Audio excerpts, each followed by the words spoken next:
ये है नई यामाहा FZ रेब और आज मैं इसकी फर्स्ट राइड करूंगा और आपको ये बताऊंगा कि ये मोटरसाइकिल चलने में कैसी है। देखने में तो ये ज़बरदस्त है, आप इसका लुक देख रहे हैं, लेकिन चलने में कैसी है चलो मैं आपको बताता हूं। लेकिन उससे पहले बता दूं, ये सभी मोटरसाइकिल उपलब्ध हैं Novesan automotive private limited, Novesan Yamaha, Sultanpur Uttar Pradesh में। आप यहाँ पर यामाहा की किसी भी मोटरसाइकिल या स्कूटर को खरीद सकते हैं। तो इसकी फर्स्ट राइड की शुरुआत करते हैं और शुरुआत करते हैं यहाँ से। इस मोटरसाइकिल के बारे में मैंने आपको पहले ही बता दिया था और इसमें डिजाइन चेंज है, लेकिन एक अच्छी चीज ये है कि ये मोटरसाइकिल 2 किलोग्राम इसका वजन और कम है। FZ जो हाइब्रिड मॉडल है, मतलब इनके टॉप मॉडल से इस मोटरसाइकिल का वजन 2 किलोग्राम और भी ज्यादा कम है। तो इससे राइडिंग क्वालिटी में 100% फर्क तो आएगा ही और वही मुझे पता करना है। और मैं आपको कुछ बताता हुआ चलूं, जैसे कि ये मोटरसाइकिल जो आप देख रहे हैं ये आप बेस मॉडल समझ सकते हैं, लेकिन ये एक अलग ही डिजाइन है। ये जो FZ इनकी एकदम बेस मॉडल है, सिर्फ FZ है। एक है FZS FI, एक है FZS हाइब्रिड। तो ये FZ रेब है, तो आप इसको जो FZ है उससे थोड़ा सा ऊपर रखें। क्यों? क्योंकि इसका डिजाइन इन्होंने कम्प्लीटली चेंज कर दिया है और पूरा लुक इसका जबरदस्त आ गया है। मतलब और जो मॉडल है, मुझे तो अगर हाइब्रिड की बात करें, फीचर्स की बात न करें, सिर्फ लुक की बात करें, तो ये मोटरसाइकिल सबसे ज्यादा जबरदस्त लगती है। उसका कारण है इसकी जो फ्रंट हेडलैम्प जो है वो ऐसा लगता है जैसे 250 सीसी FZ जो आती है उसके जैसा लगता है, वही नहीं है, उसके जैसा लगता है। और इस वजह से ये मोटरसाइकिल मुझे व्यक्तिगत बहुत जबरदस्त लगती है लुक की वजह से।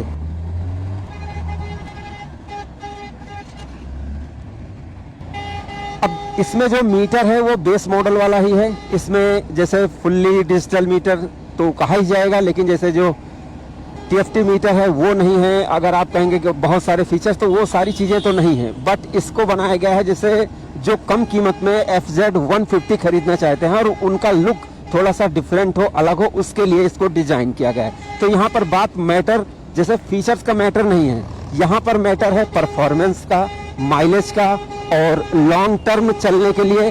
तो ऐसे बहुत सारी चीज़ें हैं। ये बंदा देख रहे हो कितना हॉर्न बजा रहा है, मैं निकालता हूँ।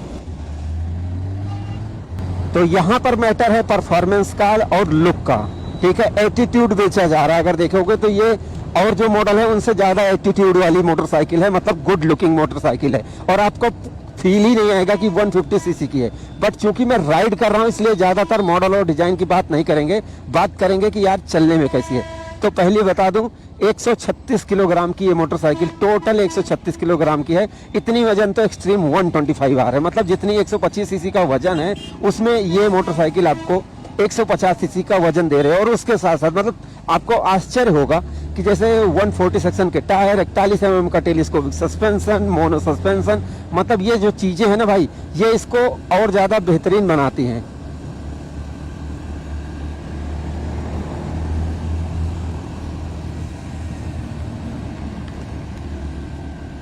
तो और आप देखेंगे जैसे ये FZS हाइब्रिड जा रही है टॉप मॉडल, ये देख लो, ठीक है। बिना हेलमेट के मत चलाया करो, बता रहा हूं भाई। तो FZS हाइब्रिड जा रही है। हाँ, तो यहाँ पर जैसे इसका वजन 2 किलोग्राम और कम है, तो जब आप इसको चलाकर देखेंगे, देखो ऑन जैसे ऑन बुक ऑन पेपर अगर आप देखेंगे तो ये 12 कुछ PS की पावर, 13 कुछ न्यूटन मीटर की टॉर्क इसमें आपको मिल जाएगी।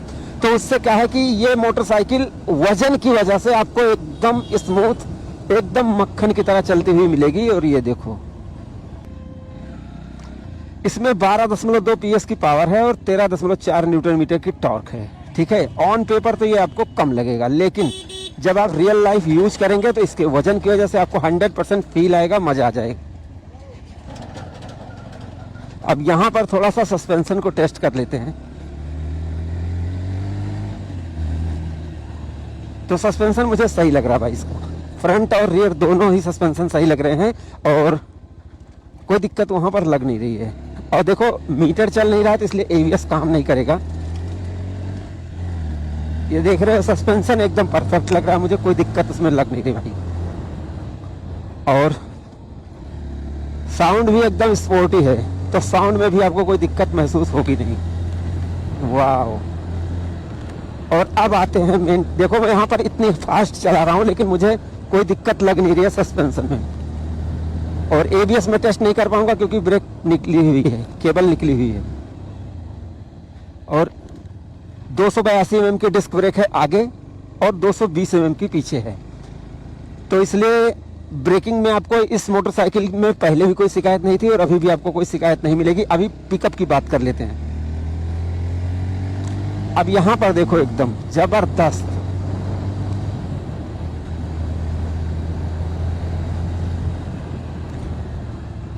तो यहां पर देखो ऑन पेपर तो आपको लो पावर महसूस होगी, बट रियल लाइफ जब आप एक्सपीरियंस करेंगे तो आपको लो पावर महसूस नहीं होगी। ठीक है, चलाएंगे एकदम परफेक्ट चलेगी। बट पहले बता दूं, ये कोई रेसिंग और ड्रैग रेस मतलब कुछ भी करो, बट उसके लिए बनाई नहीं गई है। ये सिटी राइड के लिए, माइलेज के लिए, परफॉर्मेंस के लिए बनाई गई, जिसको आप चलाओ, आप अपने डे बाय डे काम में लो इसको और एटीट्यूड दिखाओ। ठीक है, अब इसको आप ड्रैग रेस कर रहे हो और ट्रैक राइडिंग कर रहे हो तो ये गलत बात है भाई। तो यहाँ पर ये चीज़ इसमें ज़बरदस्त लगी मुझे।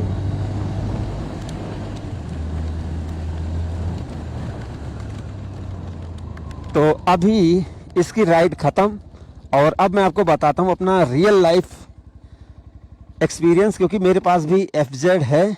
उतरो, मेरे पास भी अपनी व्यक्तिगत FZ है और मैं उसको चला चुका हूँ लगभग 70,000 किलोमीटर, और अब ये बन गई है FZ रेव। तो अब चलाने में मुझे कैसी लगी है ये मैं आपको बता देता हूँ। नई यामाहा FZ रेव को मैंने चलाकर देख लिया और अब मैं आपको ये बता सकता हूँ कि ये मोटरसाइकिल चलने में कैसी है। देखो, अगर मैं आपको बताऊं, इससे पहले भी मैंने FZS हाइब्रिड को भी चलाकर देखा है, FZ वर्जन 3 सबको मैंने चलाकर देखा है, यहाँ तक कि मेरे पास भी FZ इसका जो वर्जन 2 वाला मॉडल है वो है मेरे पास। तो अगर मैं एज ए यूजर आपको बताऊं कि मुझे चलाने में कैसी लगी, तो FZS हाइब्रिड से ये 2 किलोग्राम कम है इसका वजन, इसलिए मुझे ये और थोड़ी सी ज़्यादा स्मूथ लगी। अब देखो, मैंने आपको वीडियो में चलते समय बताया कि ऑन पेपर आपको लगेगा कि लो पावर लगेगी, बट जब 136 किलोग्राम के साथ आप इसको चलाकर देखेंगे तो पिकअप आपको इसका ज़बरदस्त लगेगा। आपको मतलब रिफाइनमेंट एकदम सुपर लेवल की लगेगी, मजा आ जाएगा। ब्रेकिंग पहले से ही सही है, कोई शिकायत नहीं। टायर में कोई पहले से शिकायत नहीं है, सस्पेंशन में कोई शिकायत पहले से नहीं है, क्योंकि 41 mm का टेलीस्कोपिक सस्पेंशन और जैसे मोनो सस्पेंशन, तो यहाँ पर आपको कोई शिकायत मिलेगी नहीं। हाँ, शिकायत है मुझे, वो मैं आपको भी बताऊंगा। पिकअप की बात करें तो पिकअप मुझे तो सही लगा। क्यों? क्योंकि एज ए यूजर अगर आपको बताऊं तो जैसे ये मोटरसाइकिल जैसे ड्रैग रेस या फिर रेसिंग के लिए या फिर ट्रैक राइडिंग के लिए तो है नहीं, सिटी राइड के लिए बनाई गई है, तो वहां पर पिकअप सही है। बट एज ए रिव्यूअर अगर मैं बताऊं, जैसे रिव्यू कर रहा हूं, तो वहां पर मुझे थोड़ा सा देखा जाए तो इस प्राइस रेंज में और कुछ मोटरसाइकिल में आपको थोड़ी सी ज्यादा पावर मिल जाएगी, तो वहां पर मुझे थोड़ी सी, अगर मैं कंपैरिजन करूंगा तो इसकी पावर कम है, बट एज ए यूजर जैसे बताऊंगा तो वहां पर पावर मुझे सही लगी। अगर हम कमियों की बात करें तो मीटर एकदम बेसिक लगा है भाई, दिखाना जरा। इसमें मीटर एकदम बेसिक लगा है। अगर मीटर थोड़ा सा जैसे रियल टाइम माइलेज बताने लगे, ब्लूटूथ कनेक्टिविटी मतलब और मोड वोड आ जाए, जैसे थोड़ा सा और इम्प्रूवमेंट हो सकती है तो और ज़्यादा मज़ा आ जाए। बाकी और कोई मुझे कमी इसमें लगी नहीं है। गाड़ी चलने में बढ़िया है, माइलेज में बढ़िया है, सस्पेंशन हर एक चीज़ में बढ़िया है, वाइब्रेशन मुझे लगी नहीं। तो इतनी सारी चीज़ें इसमें खूबियाँ हैं। और ख़ास करके अच्छी लगी इसकी हेडलाइट, चलते समय भी जैसे लुक लोग देखते हैं कि हाँ भाई ज़बरदस्त मोटरसाइकिल है। तो ये सारी चीज़ें मुझे लगी। अब आपको क्या लगता है, आप लोग अपनी राय जरूर दे दो। और हाँ, वीडियो पसंद आई हो, अपने भाई को सपोर्ट करो, लाइक करो, शेयर करो, और अपने भाई के channel bike plan farming and Rahul को सब्सक्राइब करके बेल आइकन को जरूर दबाएं। तो हमारी इस वीडियो को देखने के लिए आपका दिल से धन्यवाद। आपका दिन शुभ रहे। धन्यवाद।